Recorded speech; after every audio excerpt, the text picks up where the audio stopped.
오늘 본문은 이스라엘 백성들이 출애굽을 하던 날의 이야기입니다.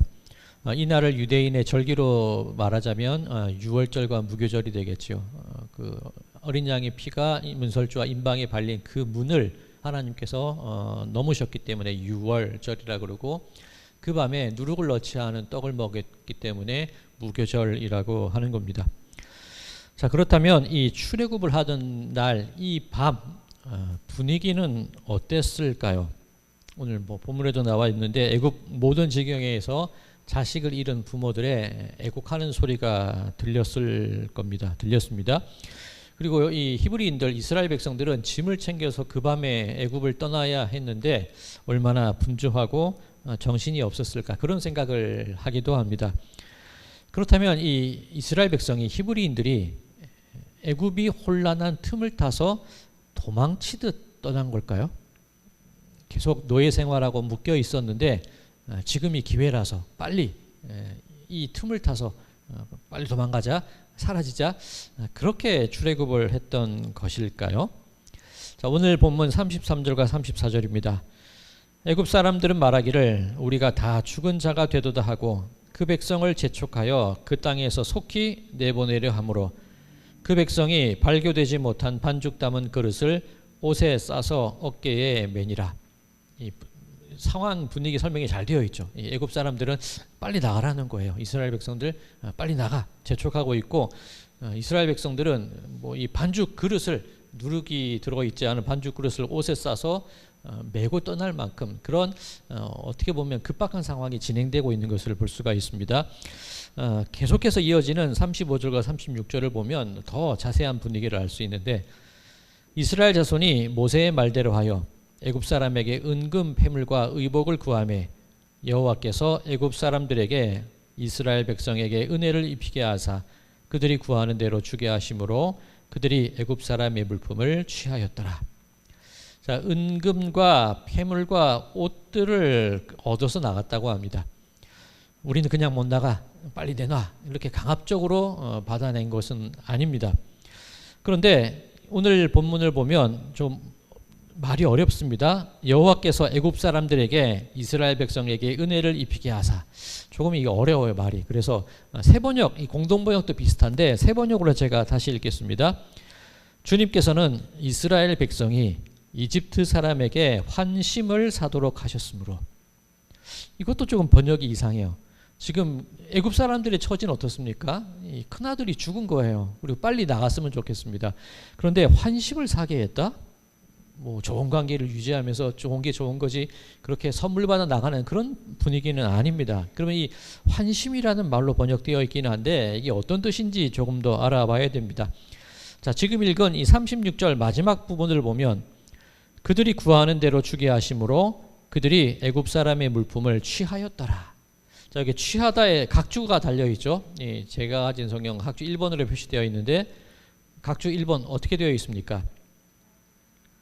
취하였다가 약탈의 뜻이 있음, 빼앗았다는 겁니다. 그럼 앞뒤가 안 맞아요, 그죠? 은혜를 베풀게 했고 환심을 샀다, 그런데 약탈했다는 거예요. 약탈의 뜻이 있다는 겁니다. 앞뒤가 안 맞아요. 그냥 쉽게 설명해서 이 전리품을 취했다는 얘기가 되는 겁니다. 전쟁 배상금을 받아 나갔다는 겁니다. 이 호의적인 마음으로 물품을 받은 게 아니라 승리한 나라의 국민들이 패배한 나라의 그 백성들을 향해서 마땅히 받아야 될 것을 내놓으라고 말하는 거예요.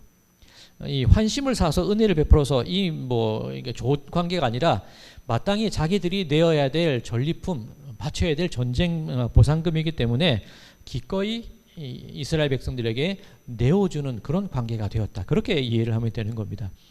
그러면 이 출애굽을 하는 날 밤은 도망치듯이 빠져나가는 게 아니라 전쟁에서 이긴 자의 모습을 하고 출애굽을 하였다는 그런 뜻이 되겠죠. 자, 이와 관련된 얘기가 또 있습니다. 31절과 32절. 밤에 바로가 모세와 아론을 불러서 이르되 너희와 이스라엘 자손은 일어나 내 백성 가운데에서 떠나 너희의 말대로 가서 여호와를 섬기며 너희가 말한 대로 너희 양과 너희 소도 몰아가고 나를 위하여 축복하라 하며. 다 가져가라는 거죠. 재산 남김없이 싹 다 가져가고 너희가 하나님을 섬기든 말든 너희들 알아서 다 해란 얘기입니다. 그런데 이 마지막 부분 나를 위하여 축복하라. 이 장자가 왕자가 죽었는데 그 사이에서 나를 위해 축복해 주고 떠나 그런 말이 나올 분위기는 아니죠. 이것도 이 패배한 국가의 왕이 승리한 나라의 왕이나 지도자를 향해서 자비와 긍휼을 베푸는 겁니다. 나에게 좀 복을 빌어 주십시오. 우리는 패배했습니다. 깨끗하게 인정하는 거예요. 이후에 이 바로의 마음이 강팍해져서 마음이 변화되긴 했지만 지금 이 순간만큼은 패배를 인정하는 겁니다.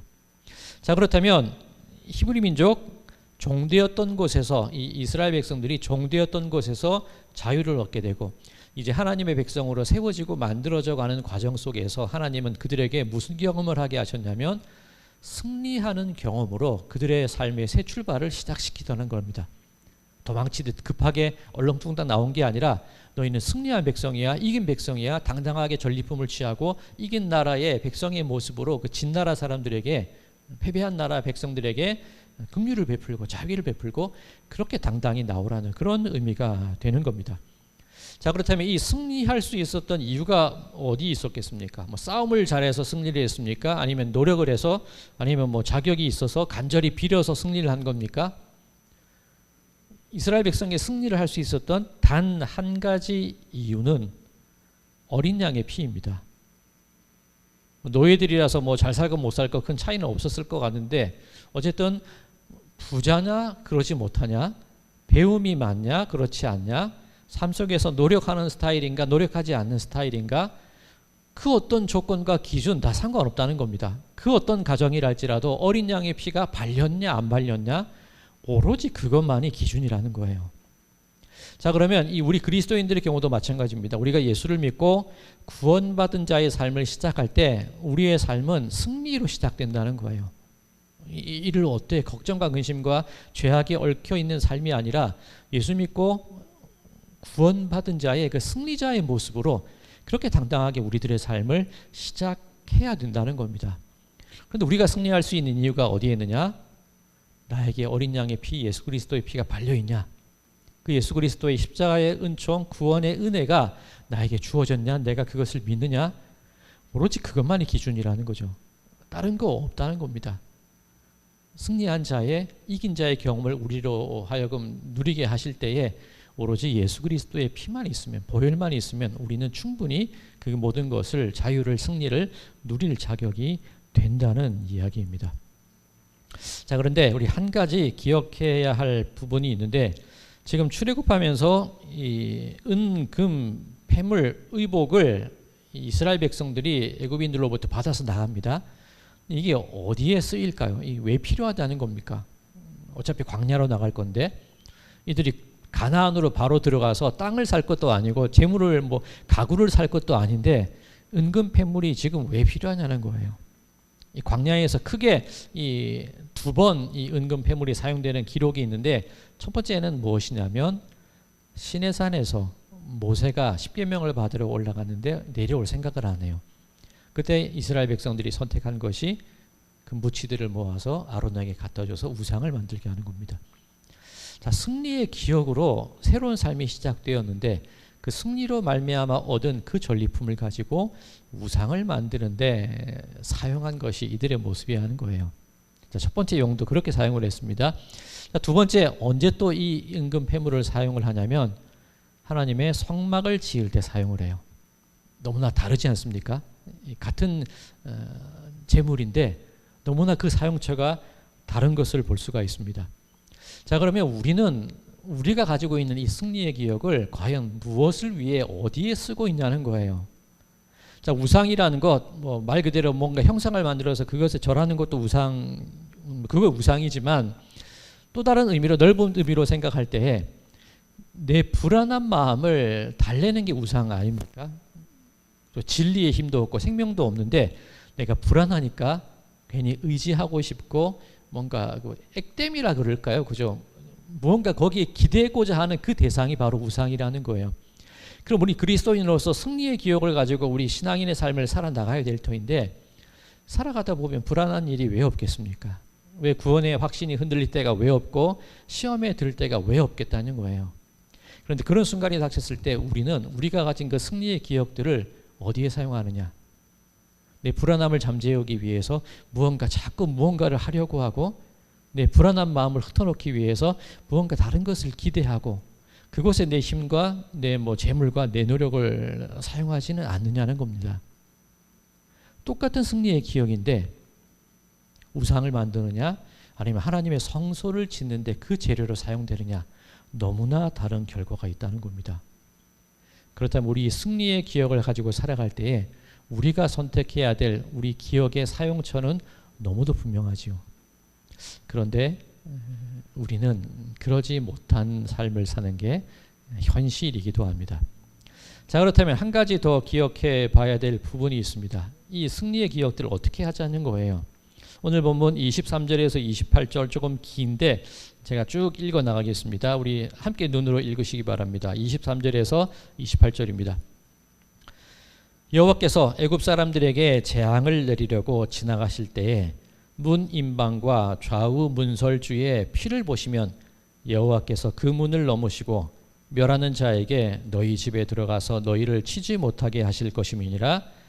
너희는 이 일을 규례로 삼아 너희와 너희 자손이 영원히 지킬 것이니 너희는 여호와께서 허락하신 대로 너희에게 주시는 땅에 이를 때에 이 예식을 지킬 것이라. 이후에 너희의 자녀가 묻기를 이 예식이 무슨 뜻이냐 하거든 너희는 이르기를 이는 여호와의 유월절 제사라. 여호와께서 애굽 사람에게 재앙을 내리실 때에 애굽에 있는 이스라엘 자손의 집을 넘으사 우리의 집을 구원하셨느니라 하라 하매 백성이 머리 숙여 경배하니라. 이스라엘 자손이 물러가서 그대로 행하되 여호와께서 모세와 아론에게 명령하신 대로 행하니라. 주목할 단어가 규례와 예식이라는 겁니다. 리터지라는 단어인데 규례 예식 반복적으로 행하는 겁니다. 우리의 삶 속에서 기억되도록 거듭 행하라는 겁니다. 그리고 그 일들을 왜 하냐면 우리들의 자손들이 그것을 알게 하라는 것이지요. 왜 우리가 이런 승리의 기억을 가지게 되었는지, 왜 우리의 삶이 승리로부터 시작이 되었는지, 그 승리의 기억들을 어떤 때에 어느 목적을 위해서 사용해야 될지를 분명히 가르치라는 겁니다. 다른 게 아니라 예수의 피 때문이라는 것, 다른 게 아니라 그 기억들, 하나님을 섬기고 예배하는 데에 그 기억들을 사용해야 된다는 것, 그것을 가르치라는 거죠. 자, 우리 교회 이 강단에는 이 성찬식에 사용되는 성찬기와 이 세례식 때 사용되는 세례기가 있습니다. 이게 장식 때문에 놓아둔 것도 아니고 먼지 맞게 왜 내어놓냐 그렇게 생각하실 수도 있는데 꾸미기 위한 것도 아닙니다. 꾸미자면 저기 비싼 것도 아니잖아요. 장인이 만든 것도 아니고 이스라엘에서 만들어 온 것도 아니고 쉽게 구할 수 있는 그냥 나무 그릇입니다. 근데 왜 이것을 보이게 놔두느냐면 세례기는 어떤 의미가 있냐면 내가 세례받고 그리스도인으로서의 삶을 결단하고 다시 태어나는 것을 기억하게 하는 게 세례기입니다. 다르게 말하면 내 믿음의 고향이죠. 내 영혼의 고향이 바로 이 세례대라는 겁니다. 우리 명절이 되면 고향을 찾아가고 삶이 힘들 때 고향을 그리워하는 게 우리의 마음인데 다른 것 떠올리지 말자는 거예요. 늘 우리가 세례받았던 새롭게 태어났던 그 기억들, 그 순간들, 그 은혜의 날들을 기억하고 바라보자는 겁니다. 그게 과거 몇십 년 전에 받았던 그때가 아니라 오늘 이 순간이 나로 하여금 하나님께서 나를 새롭게 살게 하시는 바로 그 힘이 나에게 주어지고 그 은혜가 주어지는 현장이구나. 그것을 오늘 느끼자는 겁니다. 이 성찬기가 왜 있느냐면 지금 읽은 23절에서 28절까지의 말씀을 보면 이 출애굽하는 날 밤에 이 어린 양을 잡아서 피를 문설주에 바르잖아요. 그 고기는 어떻게 하냐면 먹게 합니다. 그런데 오늘 이 본문 말씀에 의하면 이 예식을 이 제사라 그래요. 27절에 너희는 이르기를 이는 여호와의 유월절 제사라 그렇게 되어 있습니다. 그런데 하나님께 드리는 제사는 어떻습니까? 짐승을 드리게 될 때 태워서 드리게 되어 있습니다. 이 백성이 먹지 않아요. 백성이 먹는 경우도 화목제가 있기는 한데 기름은 태워서 하나님께 드리고 오른쪽 뒷다리는 제사장 몫으로 따로 떼어주고 남은 것을 나누어 먹어요. 그런데 오늘 이 본문 말씀 가운데 나와 있는 이 어린 양을 구워서 먹는데 어떻게 먹냐면 머리부터 내장 그리고 모든 다리까지 다 먹으래요. 떼어주고 따로 드리고 하는 게 없다는 겁니다. 이게 어떤 의미가 있냐면 온전히 받아들이라는 거예요. 예수 그리스도의 피를 내 삶 가운데 온전히 받아들이라는 겁니다. 자, 이날 이 어린 양을 먹고 피를 문에 바르는 것, 이것이 이후에 이어질 때 예수 그리스도께서 내 살과 내 피를 먹으라, 이를 행할 때마다 나를 기억하라, 그 말씀이거든요. 예수님께 이 성찬 예식이 바로 이 유월절 어린 양으로 드렸던 이 특별한 제사예요. 이런 제사의 예가 없잖아요. 이 특별한 제사를 기억하는 게 바로 성찬식입니다. 그럼 우리 교회 성찬기를 왜 놔두냐면 예수 그리스도의 그 은혜와 그 은혜로 말미암아 거듭난 우리들의 삶을 과거의 일이나 특별한 날의 일로 접어두지 말고 오늘로 살아가라는 겁니다. 그게 이 규례와 예식이라는 거예요. 내 마음이 흔들리고 믿음이 흔들리고 구원의 확신이 사라질 때에, 내 삶 가운데 어려움과 근심이 닥쳐올 때에 무엇으로 그 모든 순간들을 이겨나가느냐 하면 그 밤 어린 양의 고기를 먹으며 그 밤 그 승리자의 기억으로서 애굽을 떠나던 그 날을, 그 구원의 순간을 바로 오늘처럼 오늘의 일로 살아내라는 것, 그것을 바라보자고 이렇게 강단에 항상 놔두는 것입니다. 자, 규례와 예식, 엄숙하고 잘 정돈된 예배, 그런 의미도 되겠지만 지금 내 삶 속에서 이뤄내라는 겁니다. 살아내라는 겁니다. 반복하라는 겁니다. 때를 따라 기억하고 그 기억들을 내 자녀들에게, 내 가족들에게 전하며 살아가라는 겁니다. 그렇게 하게 될 때에 내 승리의 기억이 우상을 만드는 재료가 되지 않고 내 승리의 기억이 하나님을 예배하는 귀한 재료가 될 수 있다는 그런 의미가 되는 겁니다. 자, 사랑하는 성도 여러분들, 여러분 예수의 피로 승리하셨음을 믿으십니까? 그렇다면 그 감격, 그 감사, 그 기억으로 하루를 살아내시기 바랍니다. 피하듯 도망치듯 때우듯 그렇게 예수님을 섬기고 예수님을 믿지 마시고 내 삶 가운데 있는 그 모든 기쁨을 온전히 받아들이면서 승리자의 마음으로 그렇게 예수님을 믿으시기 바랍니다. 그렇게 걸어가게 될 때에 불안의 순간, 근심의 순간, 내가 흔들리는 순간, 아픔의 순간이 닥쳐온다 할지라도 내 그 승리의 기억과 그 기쁨들은 분명 다시금 나를 하나님 앞에 올곧게 올바로 예배자로 세우는 귀한 재료가 될 줄로 믿습니다.